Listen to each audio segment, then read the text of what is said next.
Joining us now on the Warhorse Sportsbook Hotline is our friend from Husker 24/7, Michael Bruntz. Bruntsy, what's going on, buddy? Not much. How you guys doing? Hi, MB. How we doing? Yeah, long time. Long time. Long time. Yeah, long time no speak. Yeah, I'm good. No complaints. You guys doing all right? Are you? Did you celebrate Mike and Shelby's newest edition, or were you like, can't wait to see how this plays out? I don't think those are mutually exclusive. I'm Team Hudson. Let's go. Congratulations, and let me get my popcorn. Yeah, no, I'm here for any just if you need to vent, that's fine. But no, I'm really happy for him. But yeah, they're in it. They're like a weekend. Schaefer's not a coffee guy, so I don't know how he's living right now. But no, I'm very happy for them. Yeah, it's funny, but it's not funny. This is so childish. The very first thing I thought of, and I know you'll get this, is Mike J. Schaefer dealing with school pickup and drop off with how people navigate a school parking lot. He is going to lose his mind. Yeah. No, it's true. Like I've already fast forwarded 5 years. I'm like, that's the funniest part is you going 5 years ahead. Yeah, there's mile markers that I'm really looking forward to him experiencing. That's one. He does a lot of radio appearances, and as a veteran of trying to wrangle kids while also doing radio, I look forward to the first time Hudson goes Macho Man Randy Savage off the couch when he's trying to talk Nebraska recruiting on the radio. I've done that. What you gonna do, brother? Better catch your kid. Yeah. Bruntz, where you going? Yeah. Oh, I got trying to avoid stitches. You got to poop right now. Right now, you got to poop. Really? Because I've done that one before. So. Sorry, guys, got to cut the combo short. Oh, shoot. I'm hitting mute on my phone as much as I can. Yeah. Bruntz, I gotta say though, for what Schaefer usually does, he timed this pretty well. Yeah. No, I mean that's. My kids were born in late July and mid-October, so he did a better job of that than I did. That's some. We gotta give him some credit. Bruntsy, when you look at the upcoming season for Nebraska, Shane had line of the day yesterday too. I was like, I'm getting back into the swing of things. I got to talk to the guys that really like. I said, we got to get Bruntsy, and Shane replied back. He's like, okay, Bruntz at 9 and he's okay to talk baseball. And I go, well, that's good because that's what he covers. Did you feel like that was part of why I wanted to talk to him? A large portion of his job. Thank you for keeping me informed. But Bruntsy, did you realize Nebraska hasn't won a opening season weekend since 2021? Yeah, I do. Last year, what was it? They were in San Diego last year, and it was the 16-16 game, which that was whoa. Hey, what's that noise again? Somebody told Bruntsy last night on social media that his humor was underrated. It absolutely. I'm like, no, it's not. I've been telling people this for years, and people look at me like I'm crazy. He's a very funny guy. I am appropriately rated. I think it's tough, and the kind of opening weekend is always a little bit fraught with danger for teams from the north anyways, for the reasons that everybody's pretty familiar with, I think. But when you're a team like Nebraska in the Big Ten, if you have aspirations of making it to the NCAA tournament, you have to schedule tough games right out of the chute, because that's your opportunity to get games that are going to help you in the RPI later. And that's just, it's a challenge, I think, for a team to be kind of clicking right out of the gates. And that's the challenge that Nebraska has. I mean, you get, Baylor, Oklahoma, and Texas Tech Three really good teams right out of the chute. And, I think there's questions about this pitching staff. I mean, I think they feel like they have guys that can do it. It's just a matter of, figuring out who those guys are, and getting them in the right roles. But yeah, I mean, that's the challenge every year for Nebraska is how do you kind of come out clicking right away? And they've done that at times, but not with any kind of consistency. I mean, even Darren Erstad's teams, they'd go down to Arizona and play like Oregon State right out of the gate. And that's just really tough to do when you're, just kind of trying to get your feet under you for a season and you're playing one of the best teams in college baseball. So yeah, I mean, it's taken a few weeks, I think, for them to sometimes get going, and that sometimes hurts you later in the year. Bruntz, when you look at this roster and how it's assembled, you obviously mentioned the pitching staff, which has been an area of concern. Is there anywhere else that you're looking at with some major question marks on how this team is constructed? Someplace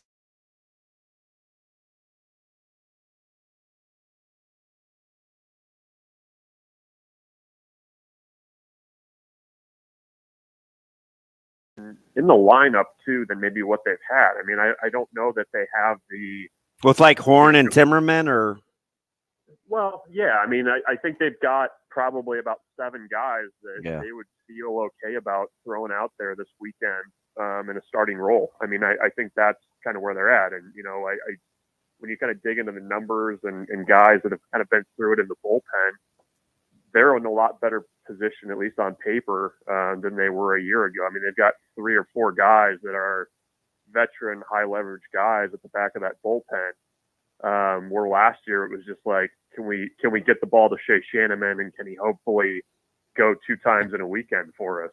So I think they've upgraded there. I mean, I just think a lot of the questions I have are just kind of the unknowns of just new faces. I mean, when you look at the lineup, I think you're obviously, having to replace Max Anderson and Bryce Matthews, which is no easy thing to do. But I mean, I think you're kind of doing it in the aggregate. It's going to look a little bit different. You're not going to be as dependent on the home run as they were a year ago.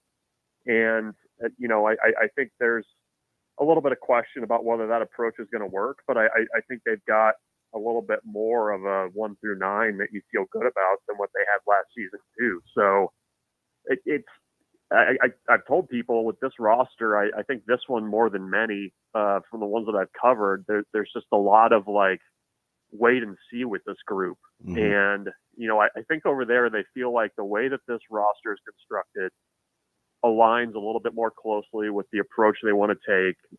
There's guys that are a little bit more kind of the dirtbag grinder type guys than maybe what they've had in the past. And I think they've got kind of a wealth of arms that people don't really know about yet, but I think over there they feel okay about guys that are going to be able to throw strikes and get out. Bruntz, I like how you just slid in a little Moneyball reference there and thought nobody would notice with the aggregate. Who's Fabio? Wow, good catch. He's a shortstop for Seattle. I've seen that movie too many times. So would you describe, it kind of sounds what you're describing here is like they've got a lot of options, but not a lot of answers. Is that a fair way to sum up what you were saying there? Yeah, no, I think that's really fair. I mean, I do think that they've got guys that, in scrimmages and even in the fall, they've felt pretty good about, but you see Nebraska get picked 5th in the league. And I know that Big Ten baseball coaches are always, they're not the best at the preseason prognosticating. So, when Nebraska's picked 5th, you're like, okay, what's going on here? But I think there's a lot of volatility with this roster. I mean, I think a lot of it is just people even in the conference don't really know what Nebraska has this year. And we'll find out what that kind of looks like. But, Maryland can hit in that ballpark. Indiana's going to be there. Iowa can pick it. Pitch it. I don't really have any problems with however you put the order in the top 3 of Iowa, Indiana, and Maryland, though, right? Or do you? Well, I mean, Maryland lost their head coach, pretty much everybody that contributed in that lineup, and they're lacking some veteran arms. I think what I would agree with is Iowa and Indiana, I think, are your top two, and then you take that kind of next tier of teams, and you could probably that ballpark is still going to fit Maryland's offense, though. Well, sure, it's 275 to dead center. I mean, anybody can hit it out of that park, but I think Shano. I think that's they got the rangefinder out. It was not listed. It's not what it's listed. But do you like Rutgers? Yeah, I think they're a team that's trending up. I think they finally got that figured out. They've got a picture that they recruit to, and I think they'll be in there. But I think that group of like 3 through 6, you could basically put them in the Yahtzee Cup, shake them up, and feel pretty okay about however you'd predict that to go. I'm sorry, guys. I just need a minute here because I'm just grappling with the fact here that Maryland is 275 to the fence because this is don't trust Bruntz. No, he's probably right because he's a smart dude. But so back about 275. Oh, stop. Well, back in the day, this was a guy I brought up yesterday. Marshall McDougal hit his 6 home runs at Maryland, and I was able to grapple with the fact that it was Gorilla Ball era with the bats and everything. But now that I know it's also 275, he was over there playing at Gladiator Park. I'm like, oh man, that hurts my soul a little bit. It's the fraudulent 6 homers. I don't feel good. You just hurt me there, Bruntz. Sorry, you had to be the bear. Accept that news, but it plays a little bit shorter than what's there. It's downhill.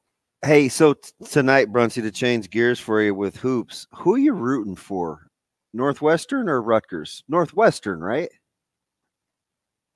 For Nebraska's sake? Yeah, I think so. I mean, I haven't dug into the NET stuff this morning, but yeah, I mean, I would guess so. I mean, because either way, you're going to have you'd have a road loss. Yep. Nebraska still has the ability to win that one at home. Yeah, I don't know. I mean, I'm just happy Wisconsin found a way to hold off Ohio State. Yeah. No, I mean, it's a tough question because with Barry out, you kind of don't know what Northwestern's going to be the rest of the way. But yeah, I mean, I guess Northwestern, I'd probably root there. Yeah, I think Northwestern, if they get a win, they can maybe hop back into that top 50. So your road loss becomes a quad 1 road loss. Rutgers is in the 80s, so they're probably staying about where they are regardless. So I think Northwestern's the play here. Nebraska's going to be kicking themselves for letting that one get away. The Rutgers one? Yeah, absolutely. Well, that Minnesota, right? Yeah. Like those are the 2 that you're just going to be kicking yourself for at the end of the year. But at least Minnesota's was overtime, right? That was over like a half. Nebraska had the good first half, the bad second half. It trickled away. It wasn't. Rutgers, you had the 2 double-digit stretches where you were seriously inept. Yeah. Yeah. Well, I mean, both of those and teams, still could have won Rutgers. Rutgers. Got them again. They're really bad matchups for Nebraska. I mean, like, just in terms of kind of what they have at the big spot. I mean, you saw what Rutgers kind of did against Mass, and Minnesota just has, long athletic guys that, I know, people are feeling pretty confident about this last 6-game stretch for Nebraska, but there's some really tough matchups just in terms of personnel that Nebraska's got to deal with, I feel like. Bruntz, if you were being courted and your wife gave you the green light, would you rather coach basketball in Ann Arbor or Columbus? Ooh.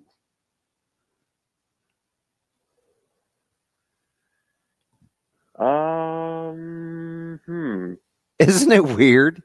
I gave Ravi some stats over since I've been in high school. So I went back to 1990. Okay. And Michigan obviously has a national championship in 89, but surprisingly, Ohio State has won 9 regular season Big Ten championships and 5 tournament championships since 2002. Both those numbers seemed high to me because I've always told myself Ohio State wasn't a great job, but it has been more successful than I thought. Yeah, well, even like looking at what Holtman did there, and obviously things. Four out of 6 years, he was in the dance. I know, and you know the numbers, especially early on, were pretty good. I don't know. I guess in my little pea brain, I think of Michigan as the better job, and I don't know if it's I'm poisoned by the Fab Five stuff that's stuck with me for so long, but like maybe that. I mean, Trey Burks was like what, 2013? Yeah, it was about a little over 10 years ago. That was a while ago.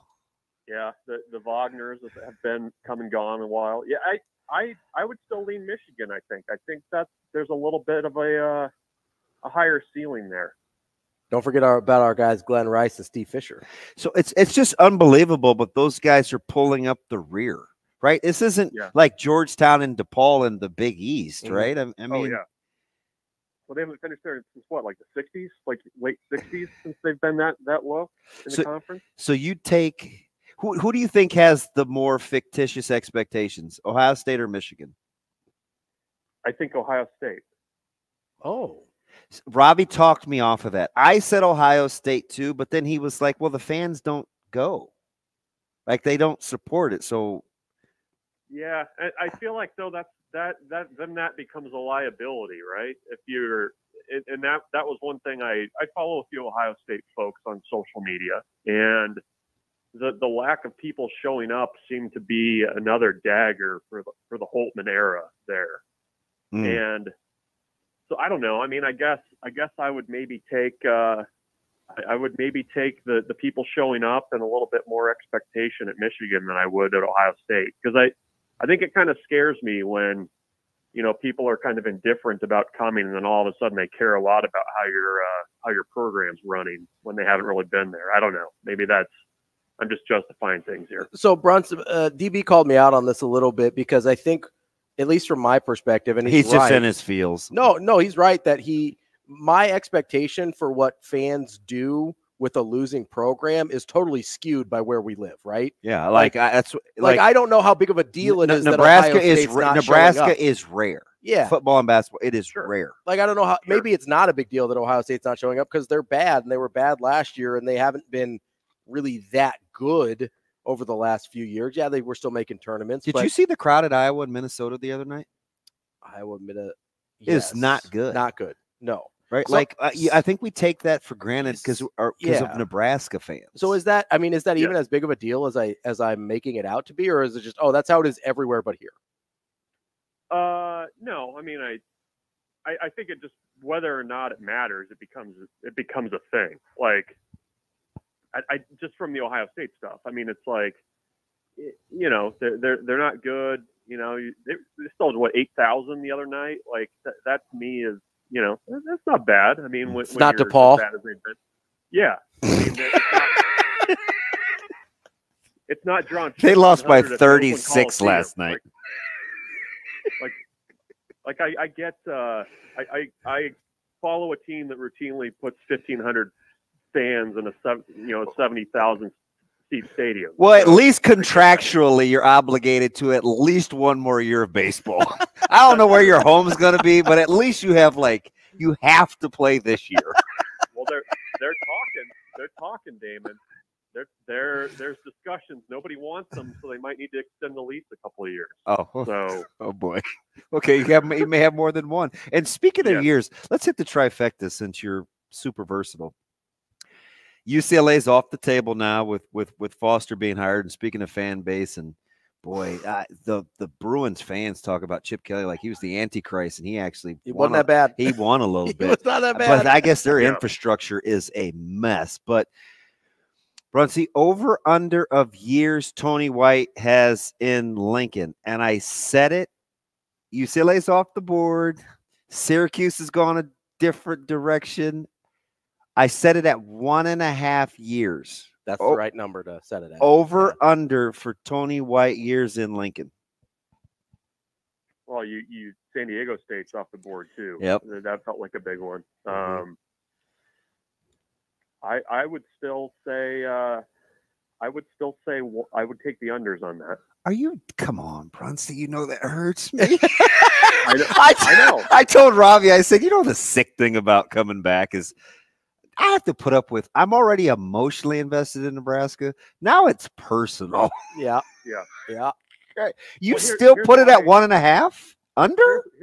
Here's why I would say under. Okay. And I'm kind of hedging a little bit because I think that I did not foresee 30 jobs, or I guess 31 now since Georgia State's head coach left in the middle of spring ball. But